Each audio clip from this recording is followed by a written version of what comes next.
네, 전해드린 대로 자녀 입시 비리와 감찰 무마 혐의로 기소된 조국 전 법무부 장관 2심에서도 징역 2년을 선고받았습니다. 네, 관련 내용 송영훈 변호사, 장유미 변호사와 함께 자세히 짚어보도록 하겠습니다. 안녕하세요. 안녕하세요. 반갑습니다. 자, 2심 재판부 조 전 장관이요. 범행을 인정하거나 잘못을 반성하지 않는다. 이러면서 1심과 마찬가지로 실형을 선고했습니다. 먼저 동일하게 실형을 선고받은 이 내용은 어떤 의미로 해석할 수가 있겠습니까? 일단은 법원이 반성하지 않는 태도에 대해서 통렬한 질타를 했다 이렇게 보여집니다. 예. 앞서 뉴스에서도 잘 정리를 해주셨듯이 이번 항소심 판결은 조국 전 장관의 1심 판결과 유죄 혐의들이 똑같습니다. 네. 딸 입시 비리, 딸 장학금, 그리고 아들 입시 비리, 아들의 조지 워싱턴대 온라인 시험, 그리고 유재수 감찰 방해까지 주요 혐의들이 모두 그대로 유죄로 인정이 됐습니다. 예. 이렇게 1심과 2심에서 유무죄가 바뀌는 부분이 없으면 네네. 2015년 대법원 판례는 2심이 1심 의 양형을 존중해야 된다라고 판시를 하고 있습니다. 즉 양형 조건이 굉장히 크게 바뀌어야지만 감형이 가능한 것인데요. 예. 그 항소심 법원은 조국 전 장관이 인정하거나 반성하는 태도를 보이지 않고 있다. 그리고 범죄 사실을 인정한다는 전제 없이 유감을 표명하는 것만으로는 진지한 반성으로 보기 어렵다. 이렇게 지적하면서 1심의 형을 그대로 유지했습니다. 통렬한 비판의 의미가 담겨 있다고 보여집니다. 그렇군요. 네, 일단 재판부에서는 방어권 보장 차원에서 법정 구속은 하지 않았습니다. 근데 이를 두고 일각에서는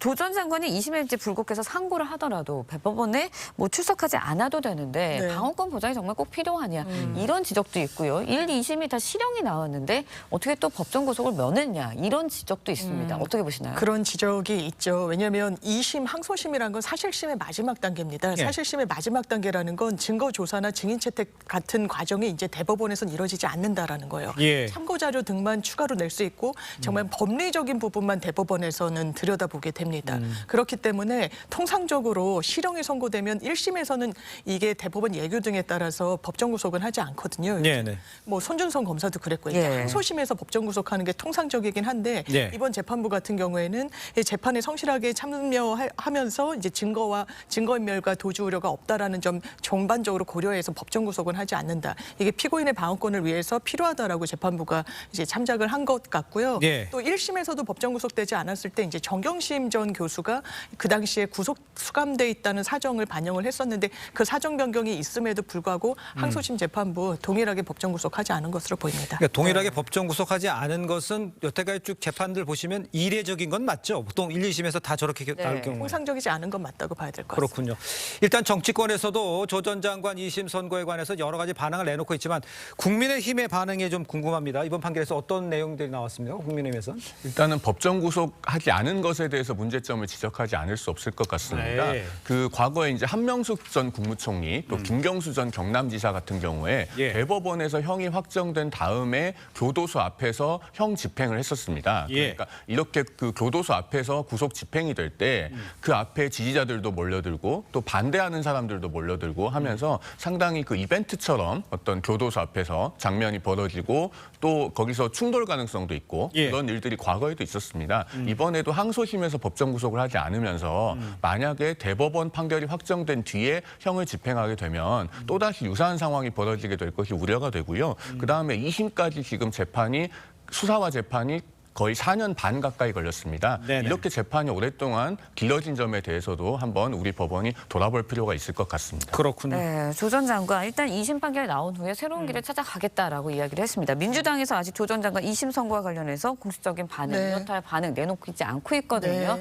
왜 그렇다고 보세요? 일단 조국 전 장관이 민주당 당적이 없고요. 민주당 관계자라고 보기 어렵고 민주당 입장에서는 이걸 다시금 환기하는 게 정무적으로나 정치적으로 네. 이렇게 플러스가 된다고 판단하지 않는 것 같습니다. 일단 예. 사법부의 판단이 나온 만큼 존중할 수밖에 없고요. 거기에 대해서 문제 제기를 하기는 어렵고 검찰 수사 과정에서 여러 이제 문제 제기가 있었지만 최종적으로는 유죄로 귀결이 된 부분이 있는 거 아니겠습니까? 예. 그 정도에 대해서 더 이상 논평을 하는 것과 관련해서는 거리두기를 하는 것으로 보입니다. 알겠습니다. 네.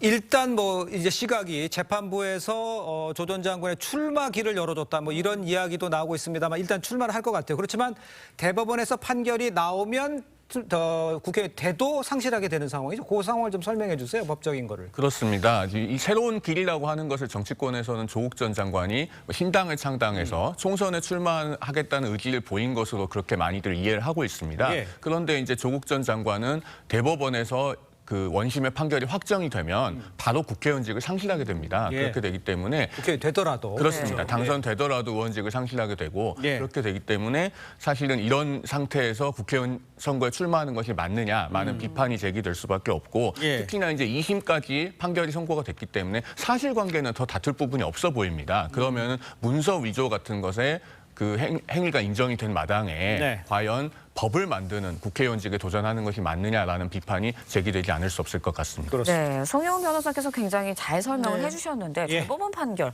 언제쯤 나오게 될까요? 지금 항소 기각이 된 거죠. 그리고 이제 상소 그러니까 상고하겠다고 이야기를 하고 있는 상황에서는 이제 기록이 넘어가는데 시간이 걸리기도 네. 하고요. 그리고 대법원에서 배당이 된 이후에 실질적으로 심리 개시를 하는데도 시간이 걸립니다. 총선 전에는 결론이 나온다고 보기 어렵고 일부에 대해서는 법리적으로 무죄를 다투고 있는 부분이 있기 예, 때문에 예. 분명한 건 총선 이후에나 올 한 하반기쯤에나 이 대법원 결론이 나올 것으로 보입니다. 근데 지금 뭐 1심 나오는 기간도 있었고 2심 나오는 기간도 있었고 상당히 보면 대법원의 판결이 상당히 늦어질 수도 있습니까? 지금 대법원이 결정하는 거죠? 그렇습니다. 이건 대법원이 하는 것에 달렸고요. 예. 빠르면 한 4개월에서 6개월 만에도 결과가 나올 수 있습니다만 예. 만약에 법리적으로 짚어볼 부분이 있다고 하면 1년 이상도 걸릴 수 있는 그런 부분이 되겠습니다. 그렇군요. 네. 알겠습니다. 자, 두 분 말씀은 여기까지 듣겠습니다. 고맙습니다. 감사합니다.